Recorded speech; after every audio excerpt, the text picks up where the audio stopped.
మొంతా తుఫాన్ వరంగల్ హనుమకొండను కోలుకోలేని దెబ్బకొట్టింది. ఆ ప్రాంతాలు తీవ్ర నష్టాన్ని చవిచూశాయి. వాగులు వంకలు పొంగి వరద పోటెత్తింది. వేలాది ఎకరాల్లో పంట నీటపాలైంది.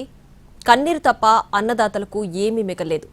ధాన్యం కేంద్రాల్లో వడ్లు కూడా కొట్టుకుపోయాయి. ప్రస్తుతం వరంగల్లో సీఎం రేవంత్ రెడ్డి పోతనగర్ సమ్మయ్యనగర్లో ఆయన పరిశీలిస్తూ బాధితులతో మాట్లాడుతున్నారు. వారి సమస్యలను నేరుగా అడిగి తెలుసుకుని వారి నుంచి వినతి పత్రాలను స్వీకరిస్తున్నారు. వరద ప్రాంతాల్లో ఎలాంటి సమస్యలున్నాయి, వాటికి సంబంధించి పరిష్కారం దిశగా చర్యలు తీసుకునే విధంగా వారితో మాట్లాడుతూ హామీ ఇస్తున్నారు. ప్రస్తుతం రేవంత్ రెడ్డి వరంగల్లోని బాధితులతో నేరుగా మాట్లాడి సమస్యలను తెలుసుకుని పరిష్కారం దిశగా చర్యలు తీసుకునే విధంగా హామీ ఇస్తున్నారు.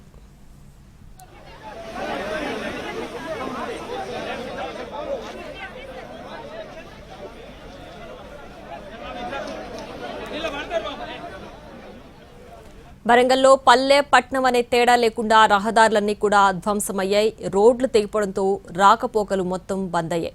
3 రోజులుగా వరద ముంపులో ఉన్న వరంగల్ హనుమకొండ ఇప్పుడిప్పుడే కోలుకుంటున్నాయి. అయితే కాలనీలో వరద నీరు ఇంకా నిలిచిపోయింది.